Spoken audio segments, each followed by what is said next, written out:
like they did before.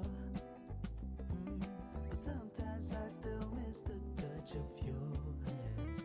Oh, 'cause I can't get you out of my head. Yeah, you're on my mind. Yeah, you're on my mind tonight. And I can't get you out, can't get you out this time. Now, even if it's over, I know that you're feeling just like me. Oh, oh, oh, oh, oh, yeah. 'Cause I'm on your mind, like you're on my mind tonight. Hey. You are now watching Real Talk Buffalo, a roundtable for the community to speak your mind. Your kids better be asleep so you can sit down and chill and relax. Listen to the Blue Raven talk to the people. Listen to all of the voices in your community. Let the people talk. Real Talk Buffalo. And now, here is your host, the Blue Raven. Inviting as it is, I must be cautious. Yeah, when I can't get you out of my head. Yeah, you're on my mind. Yeah, you're on my mind tonight. Hello, hello, hello. It's been a long time since I actually post on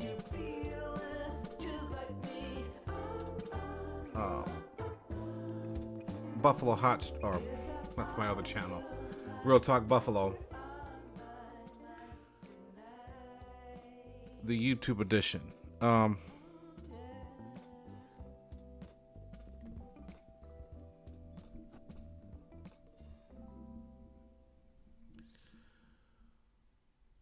So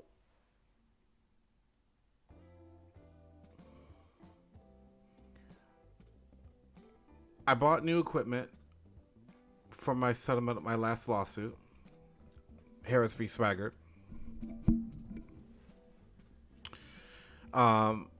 Let's see if I'm loud enough. I hope I'm loud enough. Should be loud enough.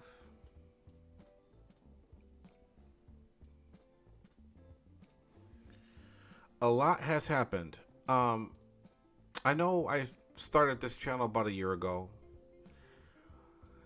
You know, and I have a following on Facebook. So I post all my live episodes of Real Talk Buffalo on Facebook.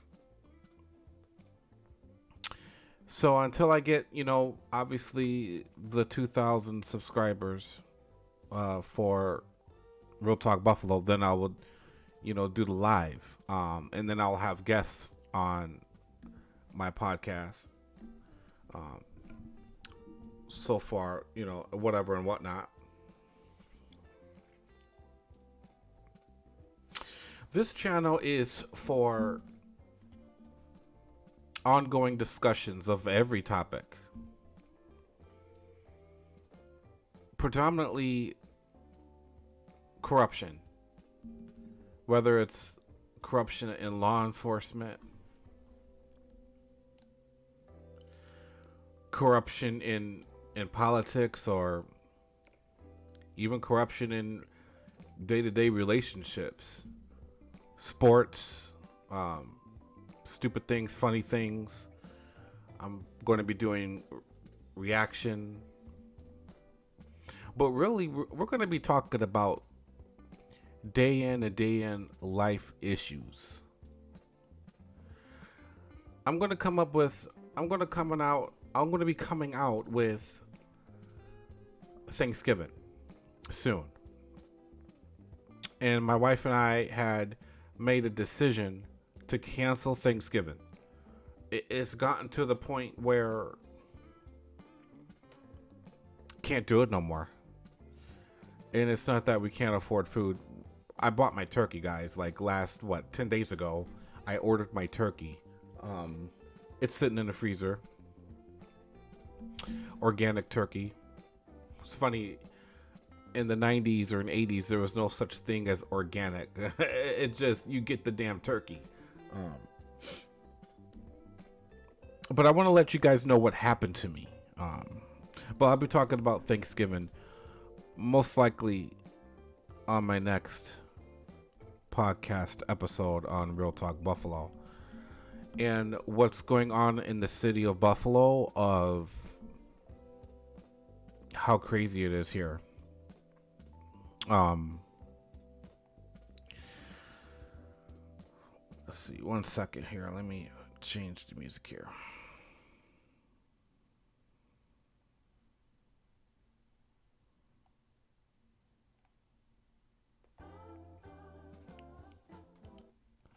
Let me change the music here.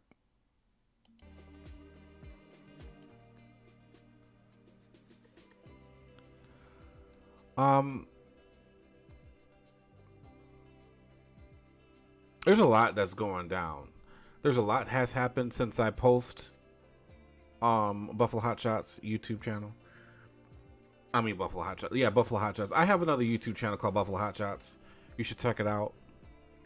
Right now I have 13 episodes on Buffalo Hot Shots. I haven't posted anything on Buffalo Hot Shots since June. And the reason of that is because I've got arrested. I got arrested twice.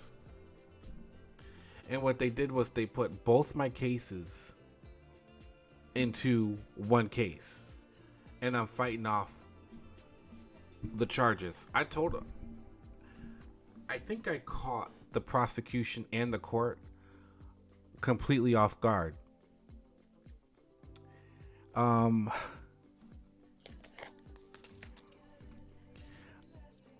have a strategy, that the discovery strategy.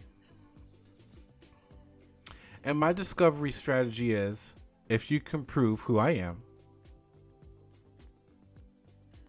if you can prove my nationality, I gave a whole list of what I required the prosecution to turn over into discovery. Such as, what is a person? And you know, a lot of police officers and attorneys view my videos, okay? And they go off and they say, sovereign citizen. You're a sovereign citizen. You're a sovereign citizen. And that kills me, because this is what corrupt government does. Whenever you are knowledgeable of law,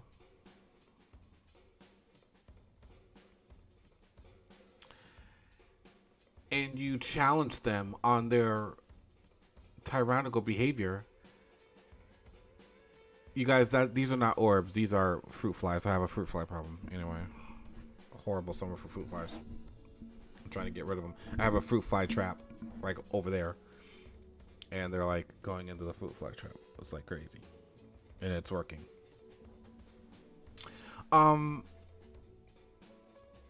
They say, oh, you're a sovereign citizen. And I get them all the time. What's a sovereign citizen? In order for me to be a sovereign citizen, I must first be a citizen. And I get into the whole 14th Amendment argument. In order to be a U.S. citizen, I am bound by the 14th Amendment.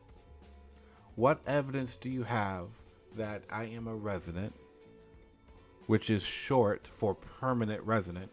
If you are a permanent resident in a specific state, then you are part of the subsidiary of the corporation of that state, because you are a foreign of the republic of that state. For instance, let's just say I live in Indiana. I live on the Republic of Indiana, or Indiana State, the Republic. But Indiana also has a corporation called Indiana State. And they have their court systems. And they like to have their inferior courts, which is also under Article 1, Section 8 of the Constitution. And all the other inferior courts. And Article 1 court, which is what they call Article 1 court, is funneled through, force-fed and funneled through the 14th Amendment. And that's why you have all these contract crimes, such as disorderly conduct. It's a contract crime, or excuse me, commercial crime.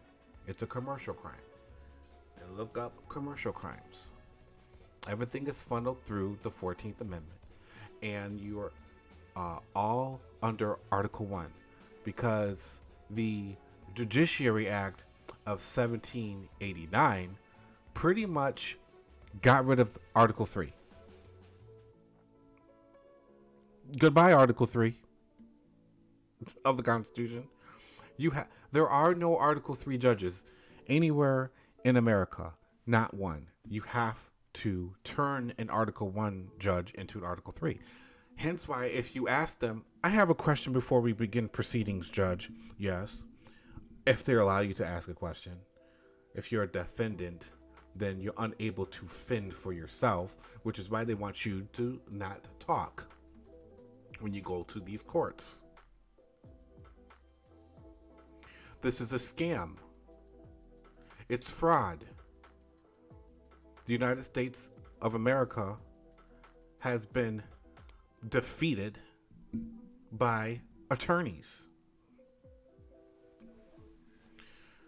And this goes back, I'm not trying to rant on here, but after the Revolutionary War, the United States of America was bankrupt and always indebted to the crown. To this day. Which is why when you go to court, you have to go in front of a bar attorney or oppose a bar attorney. You have to get an attorney, and they turn you into the jurisdiction of Article 1, because now they're trying to create revenue on you.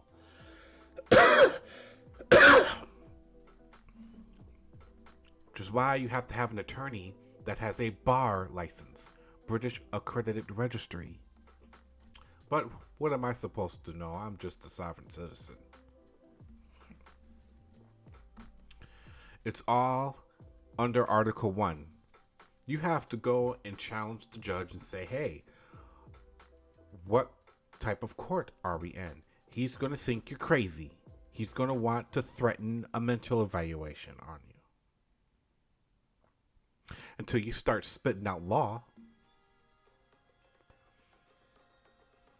Pursuant to the Judiciary Act of 1789,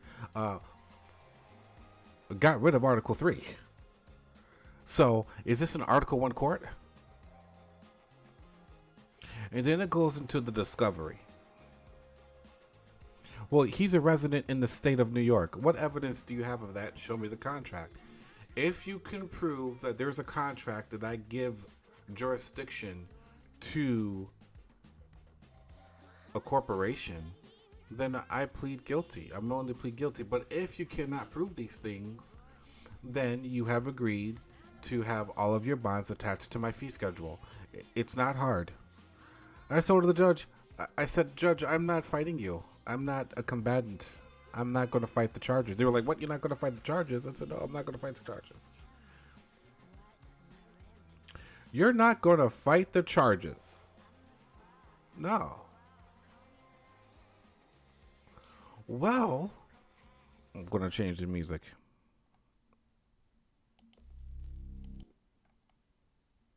You're not going to fight the charges.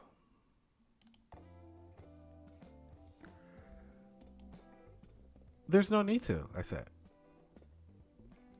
If the prosecution has probable cause that she says she claims, this is the third prosecutor, by the way, because each prosecutor that faced me always recused themselves, or they quit, or they change them. So it's prosecution by committee. They don't know what the hell. Man, I, I'm going to break it down to y'all. Not now, but I'm going to break it down to you what the judge said. They took my phone during the arrest, so usually I record my court proceedings. It's out of control. So the judge left, whatever. Then he came back. I said, "Well, the judge abandoned the courtroom." And then he threatened me, and then he always threatened me of mental evaluation.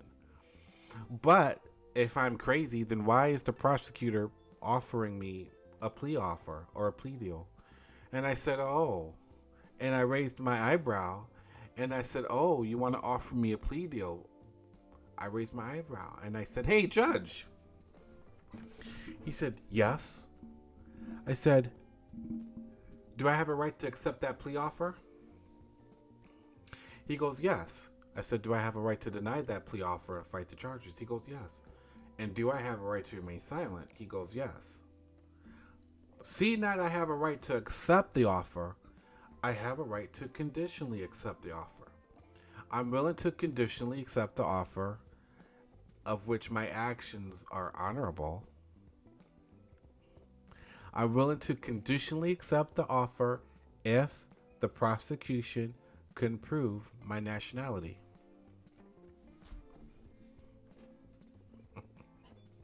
If the prosecution cannot prove my nationality, then she has agreed to pay my fee schedule, which will be attached to her bond.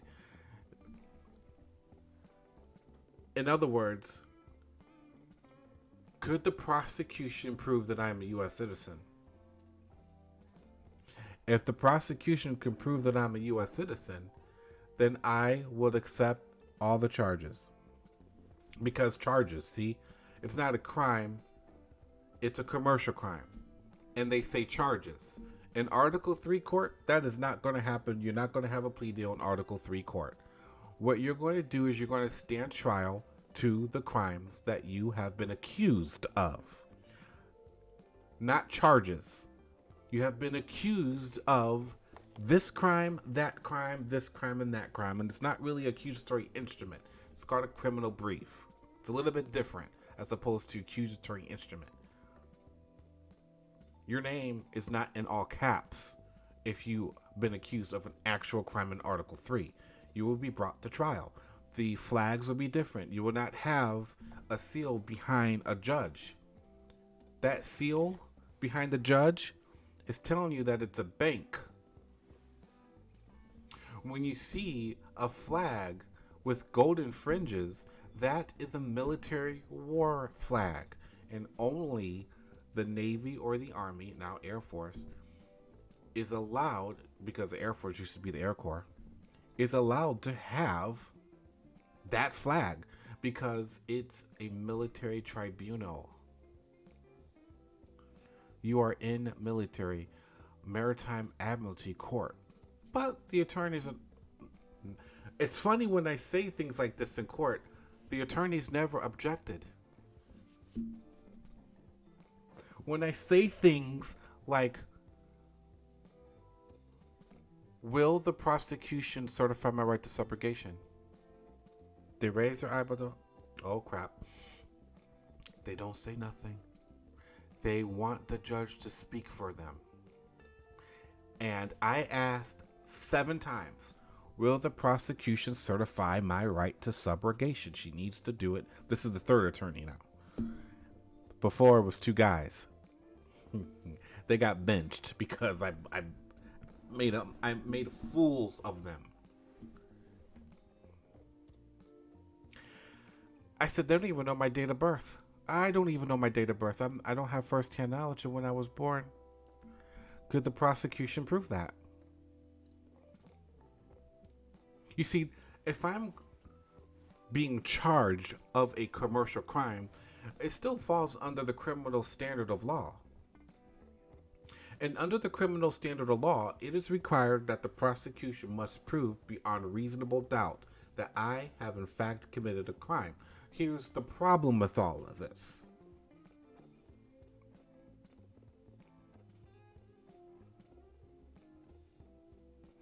If I'm presumed innocent to proven guilty, in order for the prosecution to cross that threshold, they must prove on all elements to acquire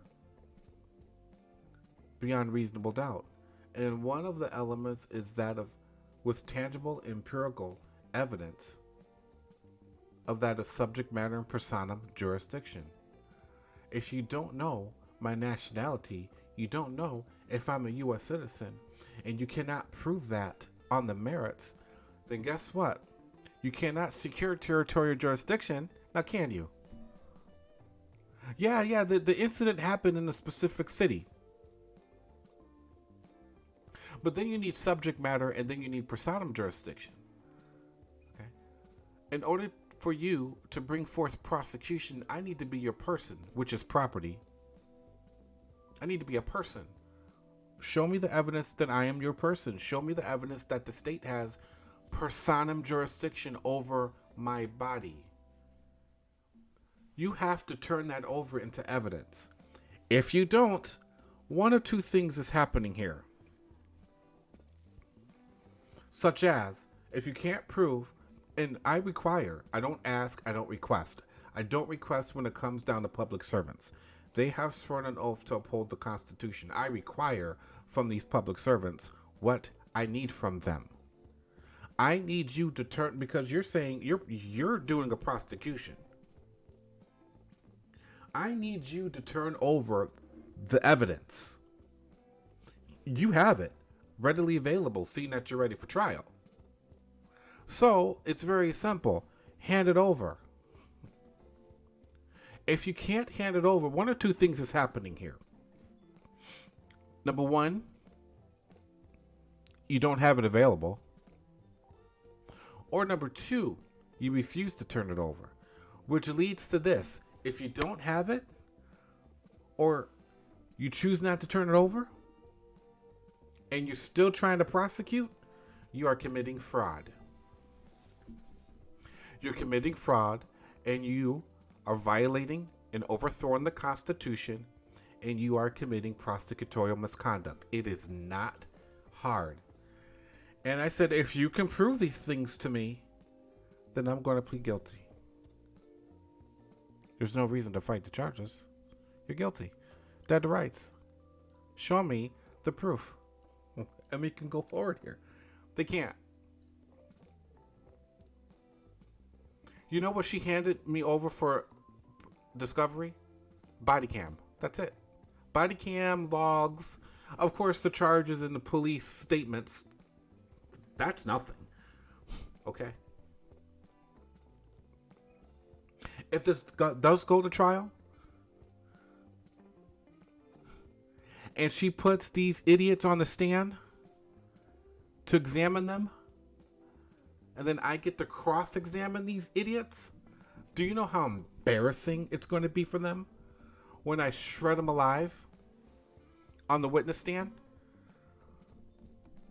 Asking, I know how to lay down foundation, but I'm just a sovereign citizen. I know how to lay down foundation, and I know how to ask the right questions. You see these public defenders and the prosecutors, they are what you call friends of the court. They all work together. A public defender is not going to challenge jurisdiction.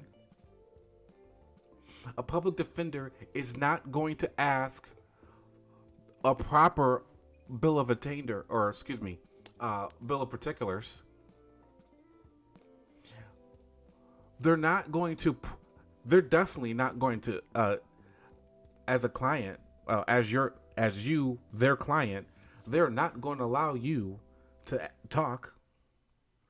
And more importantly, they're not going to submit a conditional acceptance offer.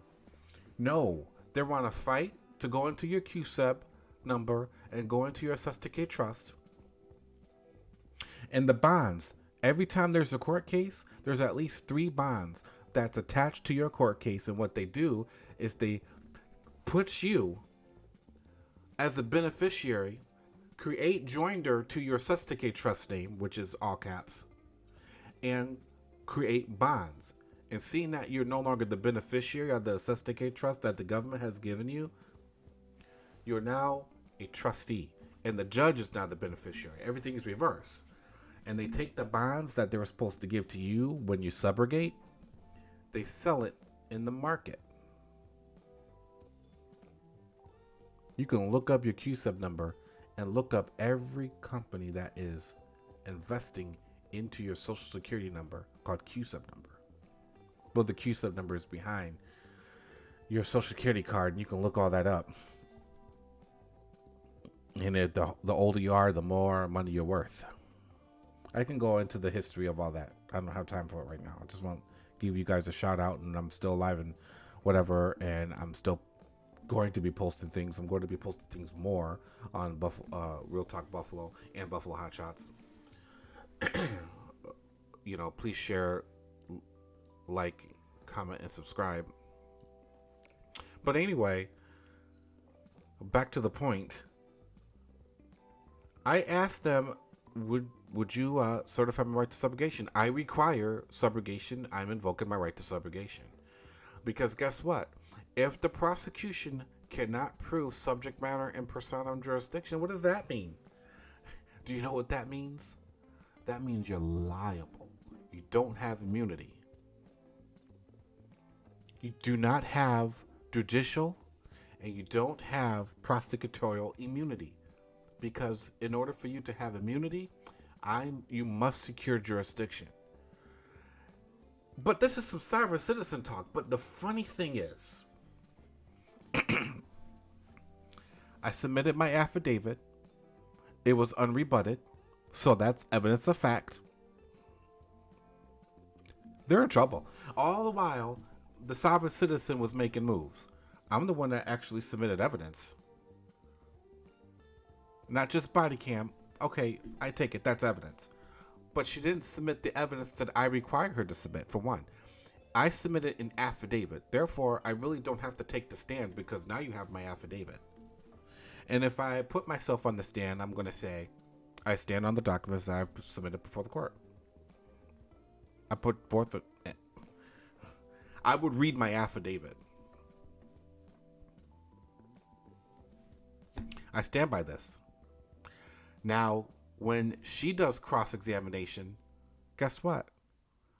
How's she going to prove it? She doesn't have evidence to justify her cross-examination. What are you going to do? Try to trip me up? I'm going to go by what the affidavit says. I wrote it. I swore to it. How? What evidence do you have to justify an unrebutted affidavit? And you prejudice my ability to defend my case. I hate that term, defend. Look, I've been fending for myself since I was 16.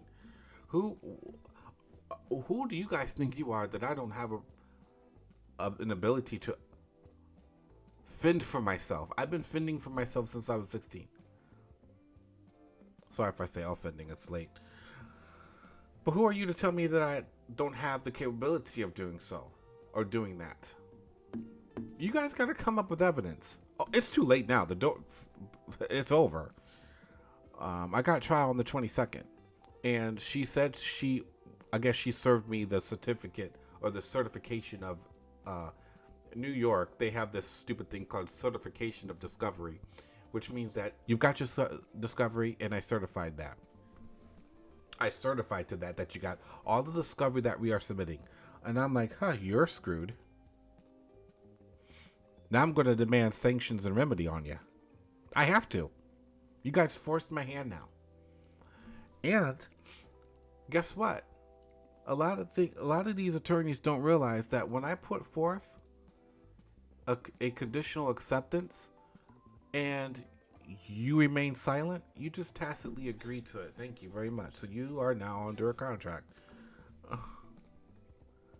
But I'm just a sovereign citizen. I don't know what I'm doing. I'm running circles around these attorneys, but yet I'm the one that's stupid because I don't have a law degree. And I'm more equipped. If you guys think I'm stupid and you ignore everything and allow this prosecution to prejudice my ability of discovery or my right to discovery, and you allow this prosecution to prejudice or what I asked for, it's over. I put all throughout my documents I require my right to subrogation all throughout, and the judge ignores it. He can get fired for that. I called out the fact that the defense attorney, which was the public defender, took possession of my body and pled during arraignment, which technically wasn't a lawful arraignment. You're supposed to have a jurisdiction or hearing before arraignment, so they skipped that part. And they went right to arraignment, and the judge didn't know what the hell to do. So what the defense attorney said, she, without a contract, took possession of my body and made a plea for my behalf of not guilty, forcing me into the jurisdiction. While I was in handcuffs, by the way. So that's threat, duress, and coercion.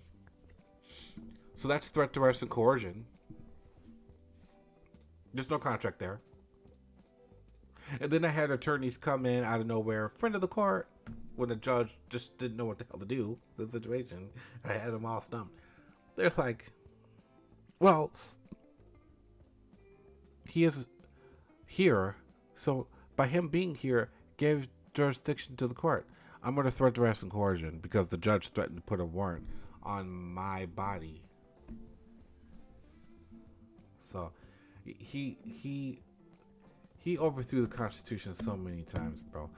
And I put him in the conditional acceptance agreement, which makes him a personal interest in the matter. And he's still on the bench. They're dumb. I can't be.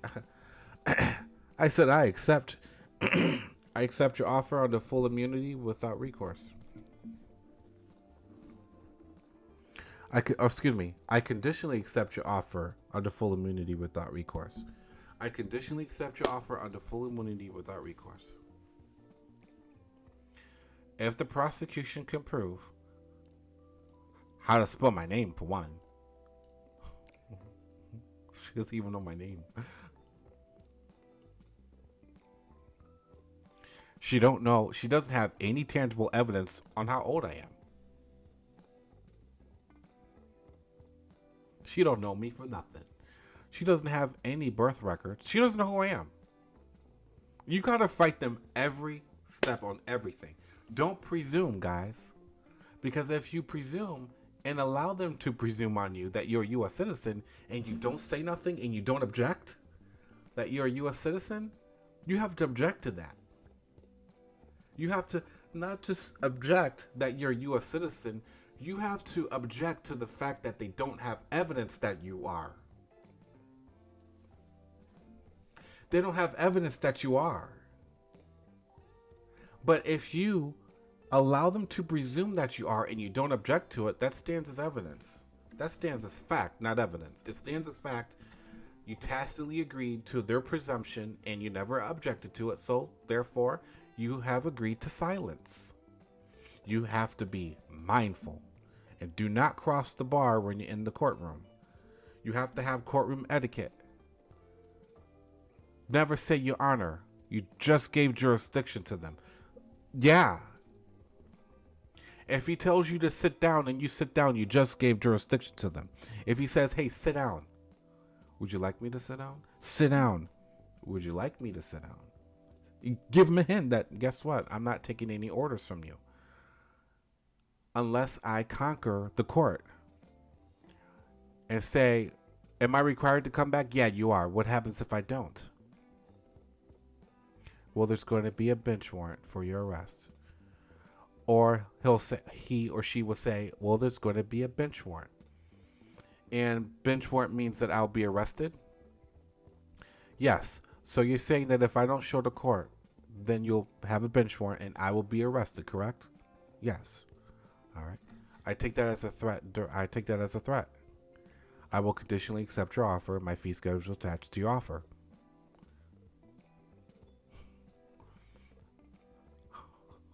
It's that easy, folks. And then you show up to court. You put it the affidavit. Someone's coming here. You put it in an affidavit.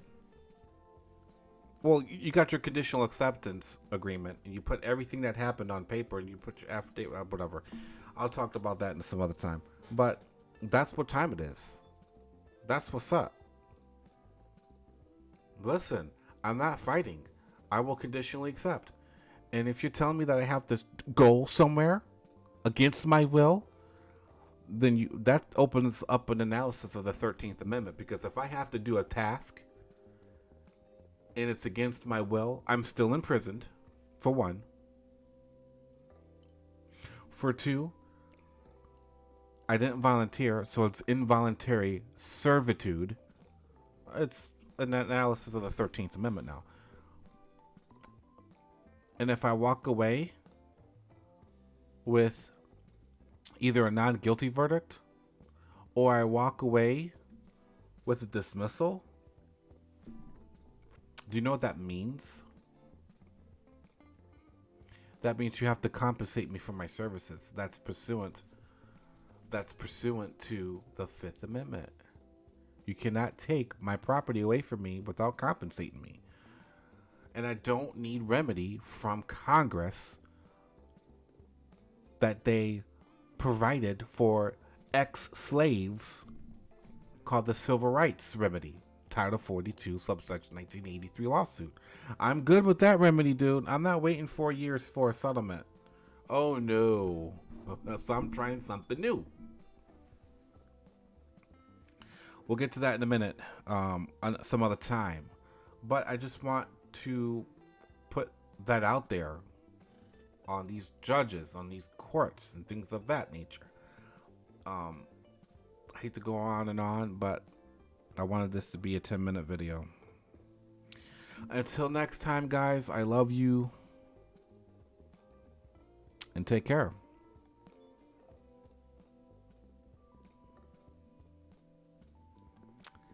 See you next time, guys.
I can see it in your eyes.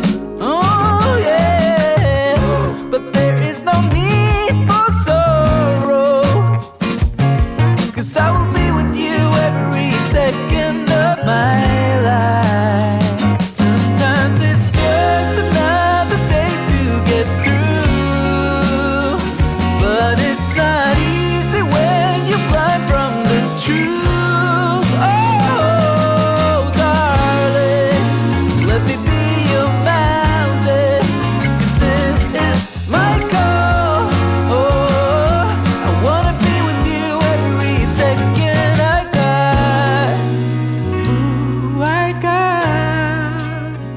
Gonna make it alright.